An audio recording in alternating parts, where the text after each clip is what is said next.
5-4 over checking here.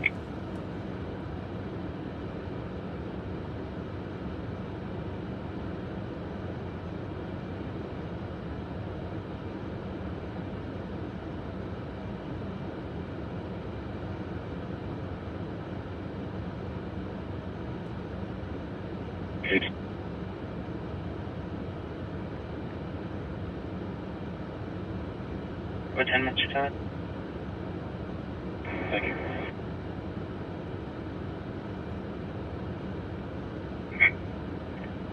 Five and 6 information on this subject.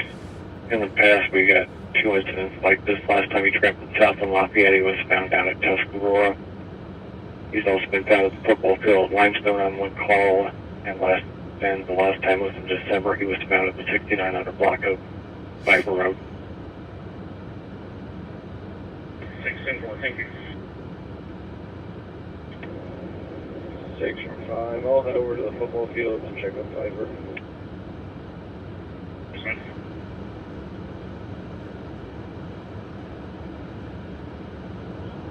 White SUV, white SUV, A Adam U Union 21740, A Adam U Union 21740, 1028, Ryan D. Snan, Melvin, white 2007 Dodge Utility, 676. Picture of him.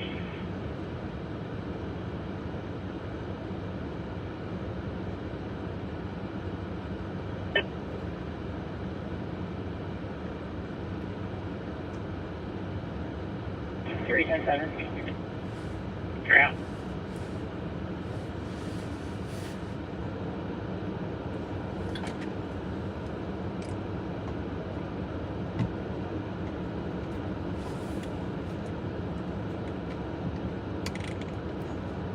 Have one I'll send to everybody. Thank you.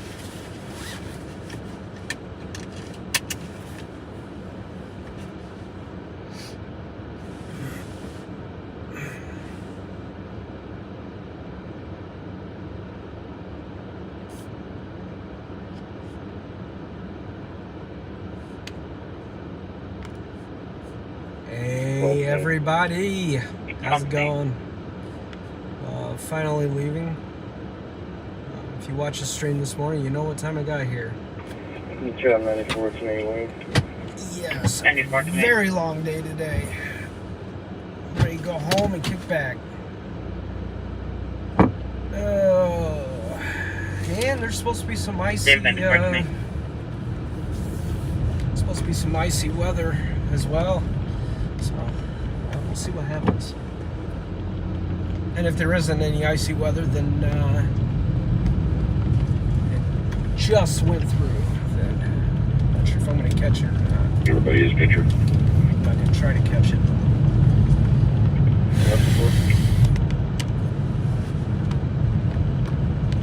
There's still people here.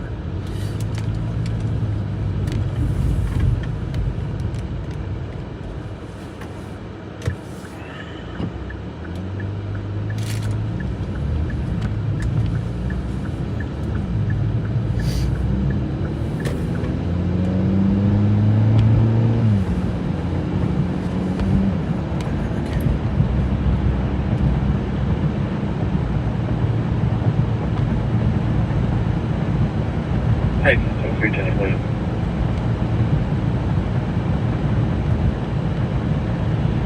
Oh, there's a cop. Cop got somebody. Grandmother's house.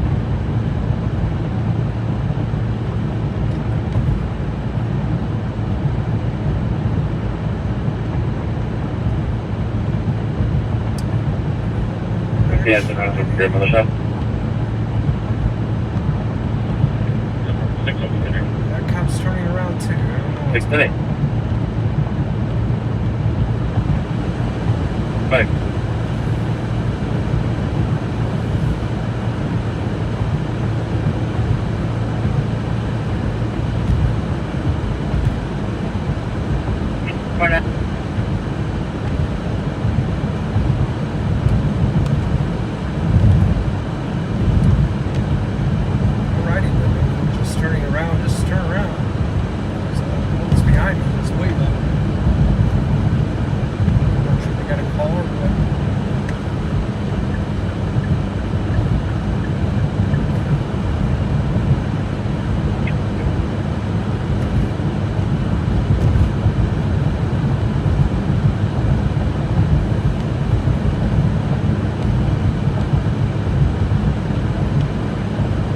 London on 339-2289 Beaver Trip. 339-2289, contact in London.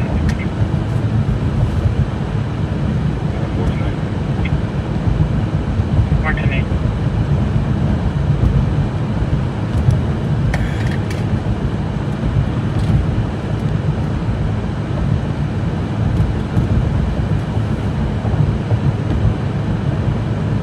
Today marks 9th anniversary of the Pekin and Washington tornado.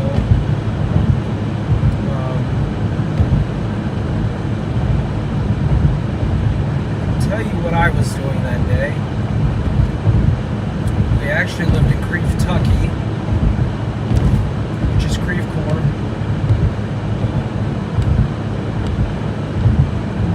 Well, hold on, because you know with me, it's not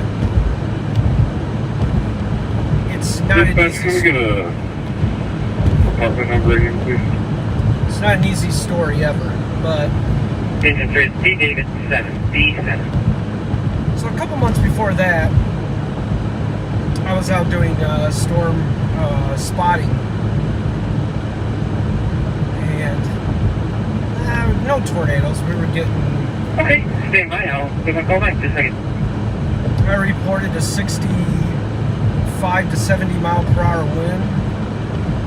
I observed it. I did not have any measuring equipment or whatever. A guy 2 miles down the road said, no. He said that the highest I got so far was 45, and that's with an anemometer. I don't know. I'm forgetting how to say that all of a sudden, but it measures wind. Like, what the heck? I know this was harder than 45 miles per hour. Station 3, let's go with G as in George, 7, G7. So everybody just took me as I was being crazy or just exaggerating the situation, whatever. So the storm passed. I get home, there's a tree on my house where my wife is. My wife is like inside that house. So this tree's huge too. It wasn't like the whole tree, but I can tell you that just one branch was a very good size, and it wasn't like a branch. It was, I don't even know how to explain. It was huge. Didn't cave in the roof or anything, but this took some wind power to get on top of the house, okay? So I called that in and everything, and I'm thinking, you know what, I bet that was a 70 mile per hour wind it had. Besides that, I really didn't go out storm chasing or storm spotting after that, only because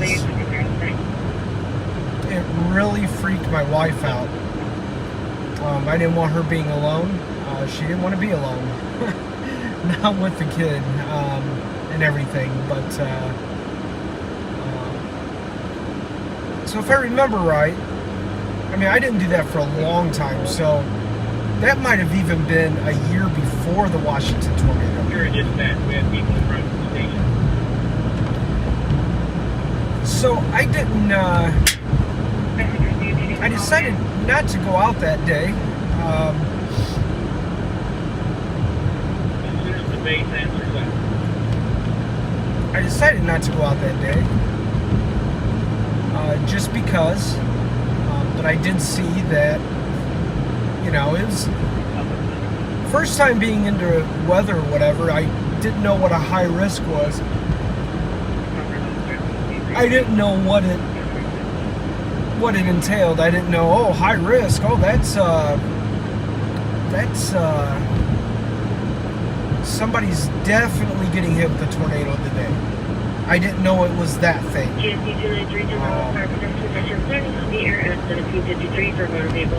However, so I go outside and catch the the east side of the storm, and I'm in between Pekin and Washington. I'm nowhere in the path that tornado took, but I can tell you what, I've never felt anything like that before. I have never, the sounds that came with it was unbelievable. People say that storms growl when there's a tornado. When the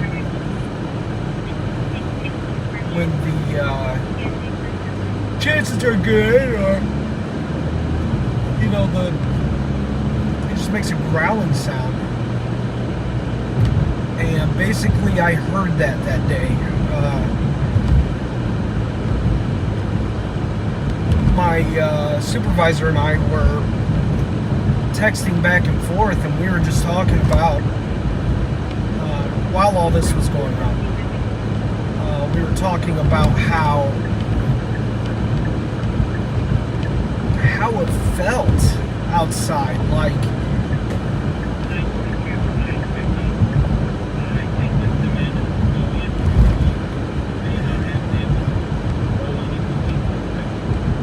it was so weird. I can't even describe the feeling.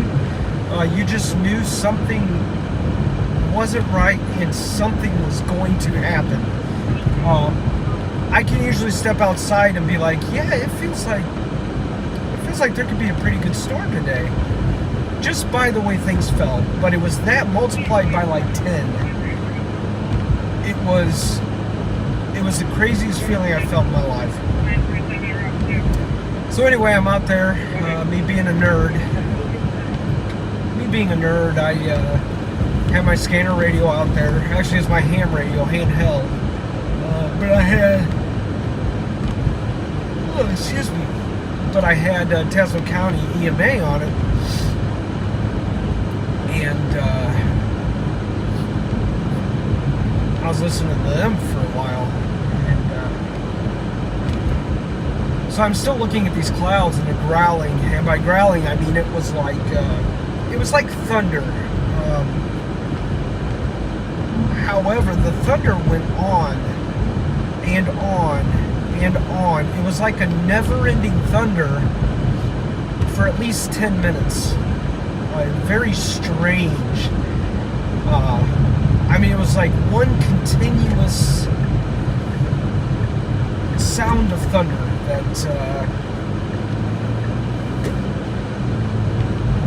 that was just, just rolling. And I believe that's what the growling was that everybody always talks about. It just was, thunder would sometimes get a little louder and rumble, and it damn near sounded like a growl, a constant growl for over 10 minutes. Then I remember Tazewell County EMA coming across my radio and saying tornadoes touching down, and obviously they were in an urgency. I mean, they were. It was. You could just hear their adrenaline was just going.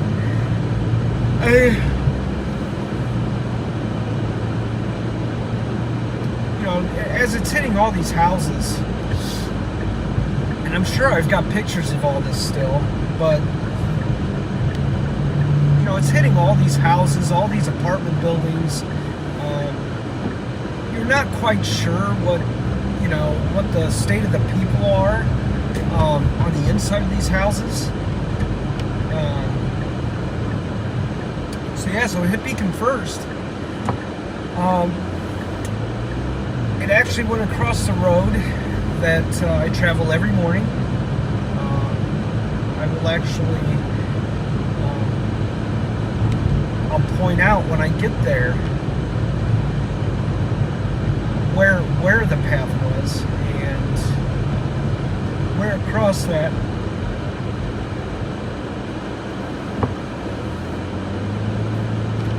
did not last very long in Pekin at all. Pekin could have been the town that was totally devastated. And some people argue that that would probably be a good thing for Pekin. But,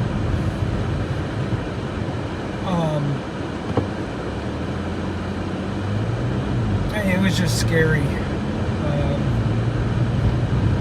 So after that's going on, I go inside. Oh, by the way, I was actually hosting a skater feed. And I had over 2,000 listeners at the time. Over 2,000 listeners, you get a $100 gift certificate from, oh God, what are they called now? It's Radio References company, I'm wanting to say. Anyway.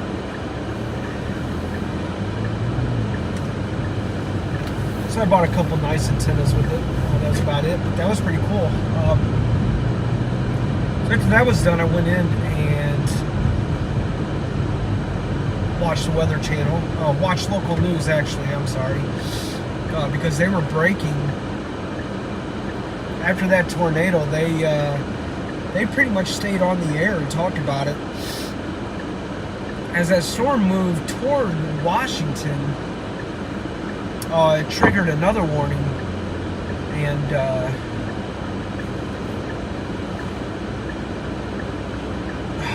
thanks, man. Really appreciate it. Thank you. It triggered another warning, and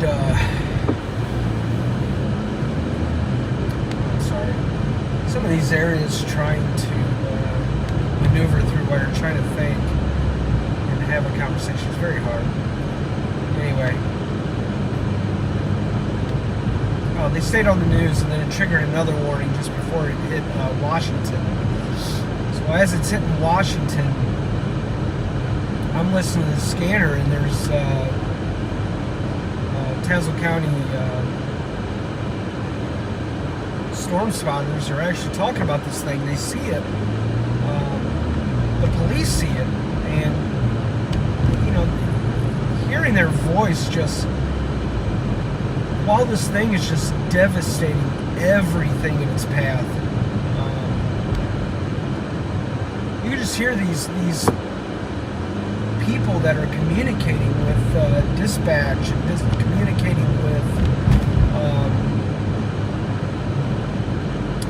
other spotters and everything. You can just hear in their voice the helplessness, that they have while it's destroying all these homes. There's people home. It's a Sunday.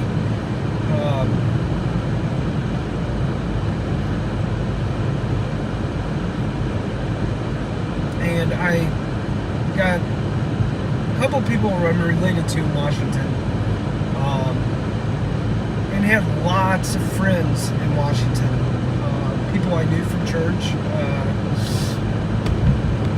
stuff like that. So afterwards, we couldn't get a hold of anybody. It would just go straight to voicemail when it hit their phones. I didn't know if these people were okay. I didn't know if, were they dead? Were they, you think the worst. When you hear their voice on the other end, it's, you finally find out, your family members and the friends that you love, and, to know that they're okay was really a great feeling.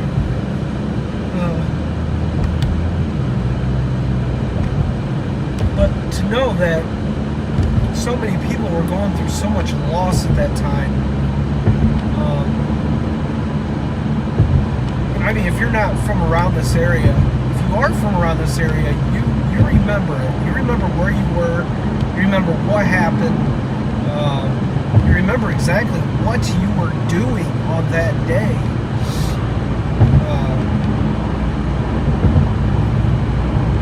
I can still feel that storm. I can still, all the noises still echo in my head. It's terrible. I mean, you know, the sights you look at. We visited a buddy of mine the night before in Washington. We had dinner with him and played some games. And his house was totally okay. He might have had a couple trees down, but that was it. And they always talk about a path. You can always see the path that the tornado took. It is so unreal how wide this path was. I would say it was at least a mile. The total devastation away. Total devastation in that path. So,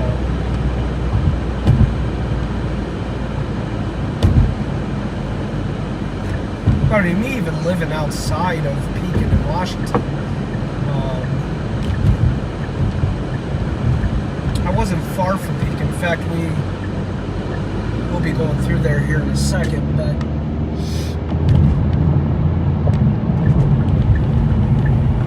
the sky was still like unbelievable where I was at, even though I wasn't, you know, in the damage zone or anything. You know, I wasn't even where tornadoes were spotted. I wasn't around any of that. And but the storm did get real bad where I was at. Don't get me wrong, but it did not drop any type of tornado out of clouds. So that's a day I kind of regret I didn't go out. It's a day I'm also kind of glad I didn't go out. I didn't know as much about weather back then as I do now. So I mean, that could have been a bad thing, really. So that's my story. Like I said, it's never an easy story, but I had to tell you some of that past to make you understand why I stayed home that day. And now that I think of it, I think I did know what a high risk was, because I kept going on about it. Pretty sure I did. Thing is that's something you never see around here. The last time I think we saw a high risk was like last year. But I mean, if you're in a high risk probability area of severe weather, you either probably want to move outside of that zone during that storm, or you want to make sure at least that you have a place to take cover. Everything I just described is I mean, I'm not sure if I describe, even what I describe is justice enough for how scary that day was.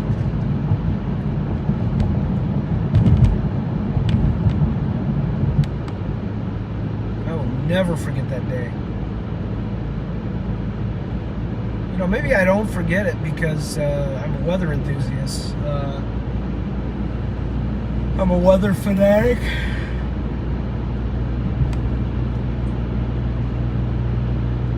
I'm mostly a thunderstorm fanatic, really, more than anything.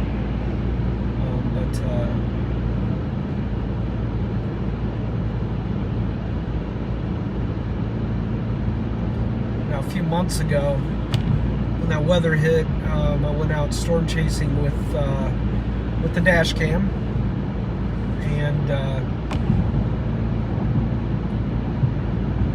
was saw that funnel form, that was exactly the thing I saw was Washington right at that time, or Pekin even. I was in Pekin, so that stuff just reminds you it can happen anywhere. That's nothing. Well, there's nothing in this world you can say that'll never happen to me. I mean, the only things you can say that about is like, overdosing, or because you don't do drugs. I mean, you're not going to die of that.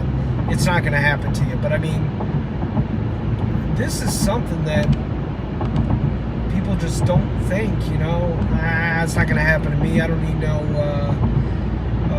plan and for my family. I don't need none of that. It's never going to happen to us. I'm going to tell you,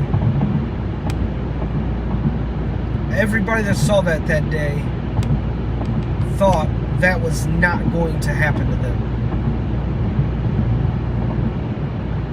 That is shit you only see in Oklahoma. I'm serious.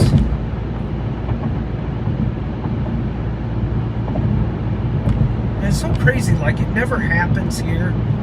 And then what happened on that day to where that it actually did, form and happen? I mean, what was it that day? That never occurs around here.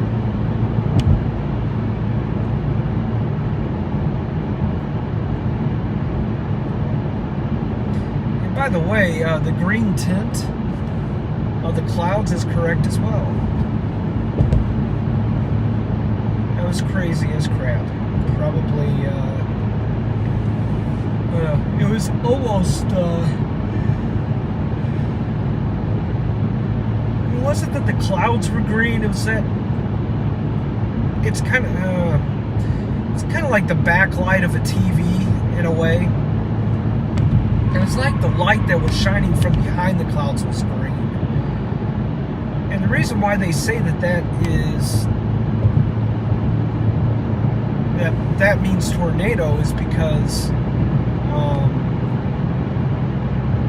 even though I don't believe it's 100% proven, that is the color that is made from the hail floating around in those clouds. And hail is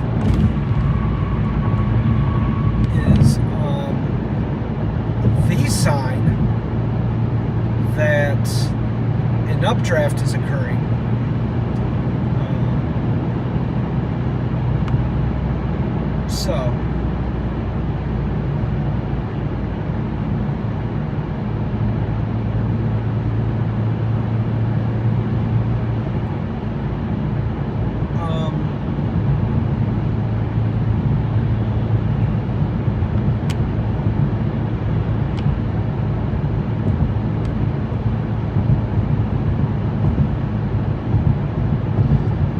So hail is a sign of an updraft, like I was saying.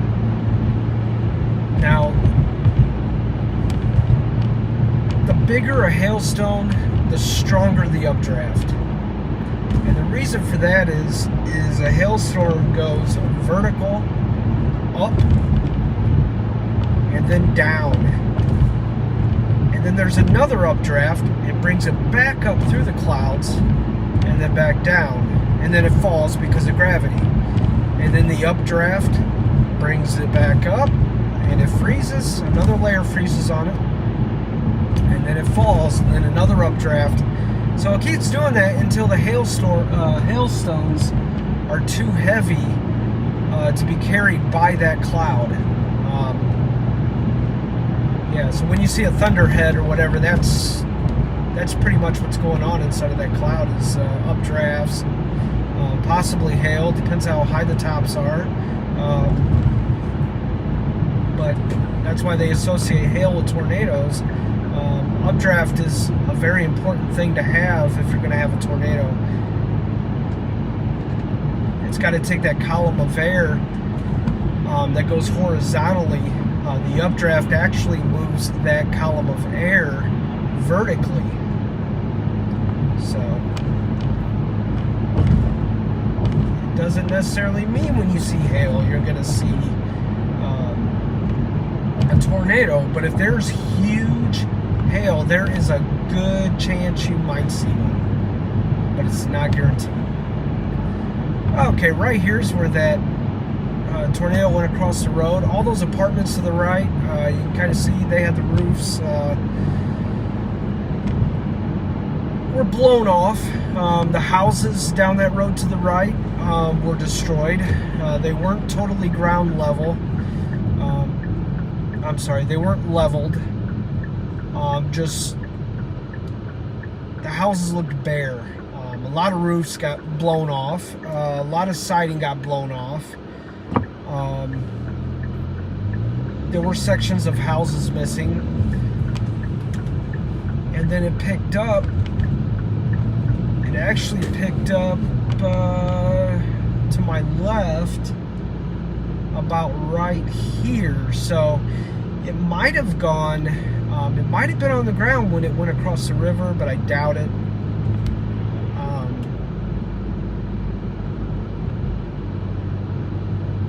Yeah, so it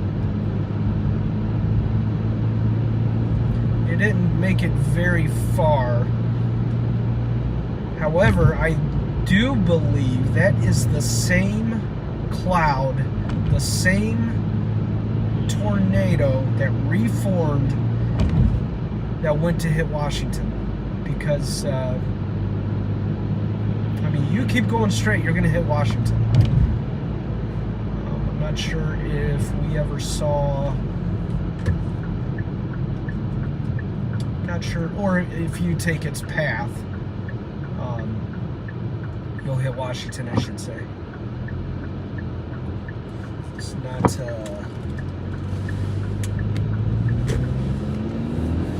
anyway, that's all I got. I'll turn the scanner back on, back up, take a couple drinks. Too late to have a Monster, but I've got a Monster.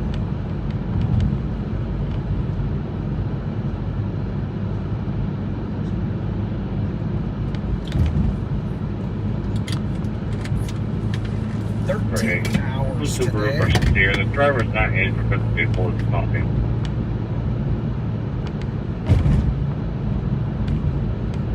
$13 of work today. I've had enough.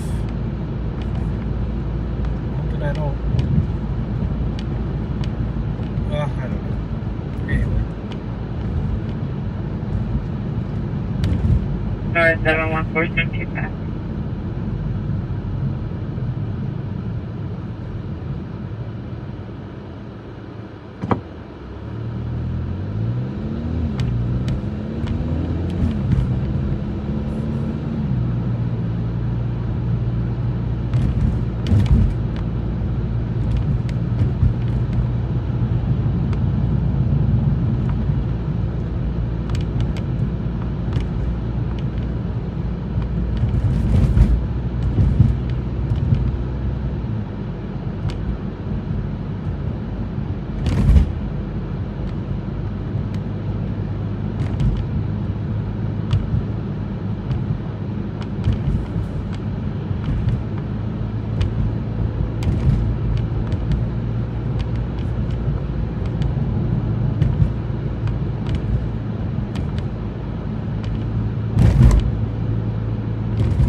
So, some of you people in this area, the roads are fine. I did get a special weather statement saying south of Peoria was there was ice falling and that streets may become slick.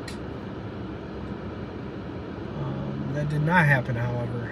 It might have a little more east than where I was, but it definitely did not where I was.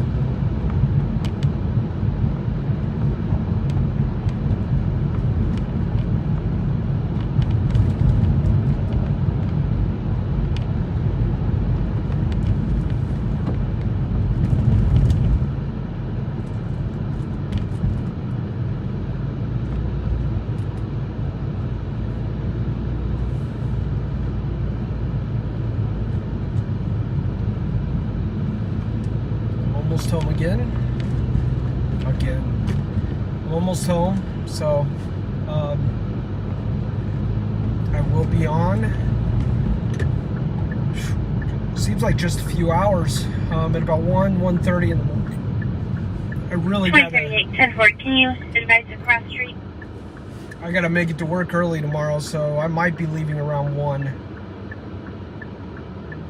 We will see.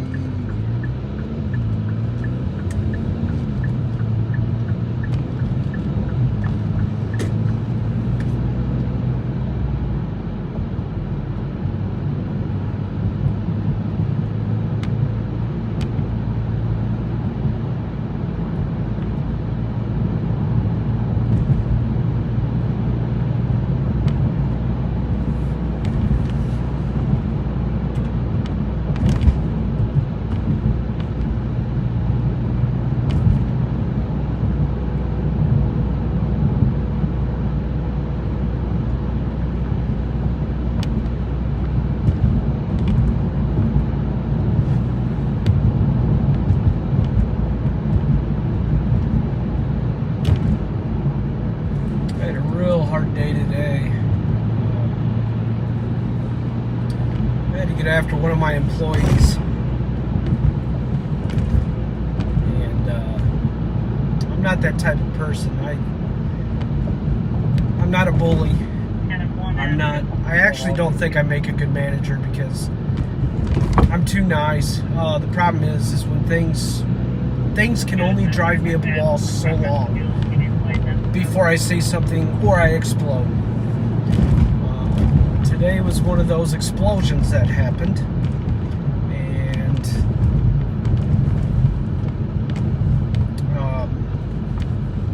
I feel really bad about it. Not because I got after him; he needed it.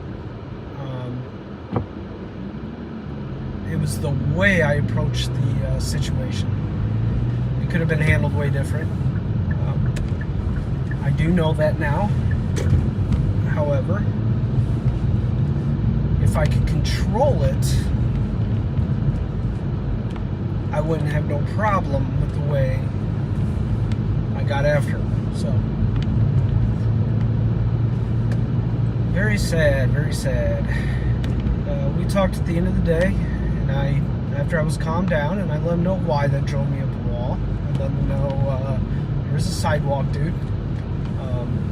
You're wearing dark clothes. I couldn't see you. I let him know why it drove me crazy, or why he shouldn't be doing that. Basically, he was driving the fork truck. He was spinning tires and revving the engine really, really high. I mean, pedal to the ground when he would raise the forks, the mass. And I told him that's not acceptable. We cannot be doing that. Cannot be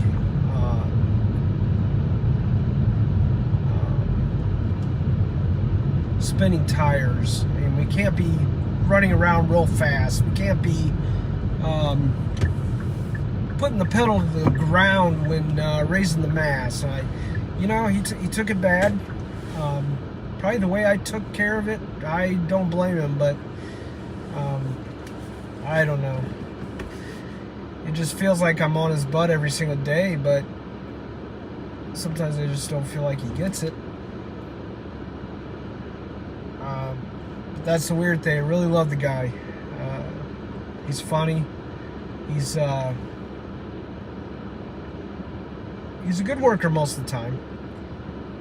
And, he's like me. After he calms down, he could talk about anything. I know when my supervisor got on me, I was kind of mad about it. But it's amazing. It's just like when you become a parent, you understand what your parent was going through and why they did the things they do. Well, when I became a manager, I realized why my manager did the things that he did, and totally understand it now. I mean, I totally understand it.